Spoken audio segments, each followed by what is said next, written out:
Saya ingin ingatkan di sini apa yang pernah dikatakan oleh jaddukum Al-Imam Ali ibn Abi Thalib radhiyallahu ta'ala anhu. Sayyidina Ali pernah mengatakan kepada para pemuda, ya ma'syar syabab i'lamu anna hayatal fata wallahi bil ilmi wat tuqa wa idza lam yakuna fala i'tibara bi hayatihi. Jadi tegas sekali apa yang Sayyidina Ali pesan kepada para pemuda. Beliau katakan, ya ma'syar syabab, wahai segenap pemuda, i'lamu, ketahuilah oleh kamu sekalian, anna hayatal fata, sesungguhnya kehidupan seorang pemuda itu, wallahi, demi Allah, bil ilmi wat tuqa, harus diisi dengan ilmu dan takwa. Wa idza lam yakuna, kalau dua perkara ini tidak dimiliki oleh seorang pemuda, fala i'tibara bi hayatihi, enggak ada artinya dia punya kehidupan. Jadi hidup seorang pemuda itu harus diisi dengan ilmu dan takwa. Tanpa ilmu dan takwa tidak ada maknanya kehidupan seorang pemuda. Ini pesan Sayyidina Ali bin Abi Thalib radhiyallahu ta'ala anhu. Maka itu pesan ini yuk untuk para pemuda, isi masa muda kita dengan ilmu dan takwa. Apalagi kita tahu subhanul yawm rijalul ghad, pemuda hari ini pemimpin hari esok. Nah, apa kaitan ilmu dan takwa pemuda hari ini pemimpin hari esok? Karena kalau anak mudanya udah rusak, katakan dia pencandu narkoba dan lain sebagainya, tiba-tiba di kemudian hari dia tampil sebagai pemimpin, maka borok dia di masa mudanya tadi akan menjadi amunisi bagi musuh untuk menyandera dia, sehingga dia tidak bisa berkutik untuk mengambil suatu keputusan. Makanya anak-anak muda di sini kalau betul niat mau jadi pemimpin, jangan ada noda di masa muda. Jangan deketin narkoba, jangan berzina, jangan nenggak minuman keras, jangan mencuri, jangan bikin cacat, itu masa mudanya. Sehingga begitu besok dia tampil menjadi pemimpin, tidak ada celah bagi musuh untuk menyandera dia. Semua disandera. Mau ambil keputusan disandera. Kalau ngomong ngambil keputusan ini awas ya. Ini ada fotonya, nanti sebar loh. Wah, ini kalau kamu begini nih, kamu korupsi nih, nanti korupsinya kita bongkar loh. Nah, jadi anak-anak muda sekali lagi kalau mau jadi pemimpin yang bersih, yang kuat, yang ketokohannya ke depan gak bisa digoyang oleh musuh, dari muda isi dengan ilmu dan takwa, insya Allah. Yang kedua, Sayyidina Ali lagi, beliau pernah mengatakan apa? Menyindir anak-anak muda. Apa beliau katakan? Laisal fata man yaqulu kana abi, walakin al fata man yaqulu ha ana.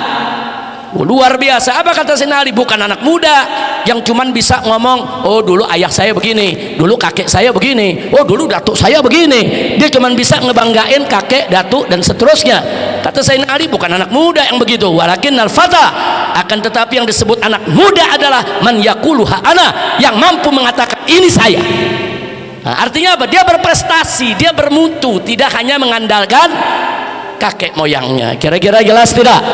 Nah, ini buat semua, bukan hanya untuk pemuda Rabithah Alawiyah, juga buat semua. Tunjukkan anak-anak muda kita, tunjukkan anak-anak muda kita, sebab anak-anak muda ini kalau bersih masa mudanya, ke depan menjadi pemimpin, insya Allah dia menjadi pemimpin yang kokoh, yang kuat, yang gak gampang untuk dijatuhkan oleh.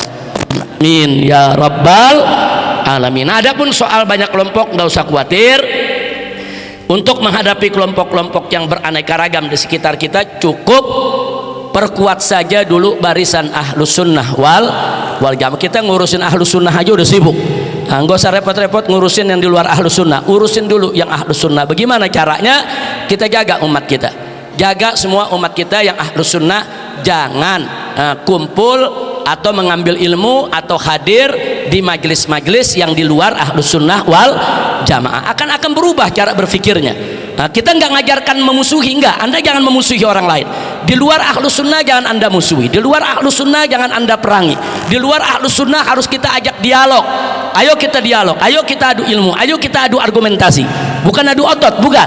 Tapi di dalam ahlus sunnahnya ini, satu, pengikut kita, jamaah kita dari kalangan ahlus sunnah wal jamaah harus dibekali dengan ilmu, dengan dalil, dengan argumentasi, sehingga dia nggak gampang dipengaruhi oleh kelompok-kelompok lain. Yang kedua, dalam rangka untuk menjaga mereka, tolong para habib, para ustadz, para kiai, jangan izinkan murid-murid Anda hadir di majelis-majelis yang bukan ahlus sunnah. Jangan, saudara, karena kita mau belajar saja. Saya dulu waktu belajar fikih dari saya punya guru Habib Muhsin bin Ahmad Al-Attas, beliau pesan apa? Ya Rizik, ente pelajari fikih Syafi'i, pelajari sedalam-dalamnya, kuasai dulu, jangan pelajari yang lain. Nanti kalau udah nguasai fikih Syafi'i terserah mau pelajari yang lain nggak apa-apa, mau pelajari 20 madhab 30 madhab nggak apa-apa, tapi perkuat dulu satu, jadikan pegangan supaya tidak semerawut nanti pola pikir kita, tidak semerawut hukum yang ada di kepala kita. Kira-kira jelas tidak?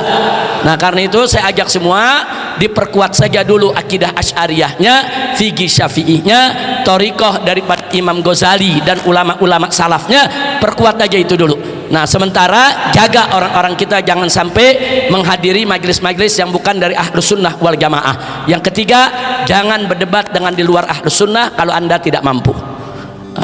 Jadi walaupun anda punya ilmu, ada orang punya ilmu tapi nggak mampu dia berdebat. Jangan, apalagi yang nggak punya ilmu. Nggak punya ilmu seberdebat sama Syiah, dia berdebat, besoknya dia yang jadi Syiah. Kan kacau balau.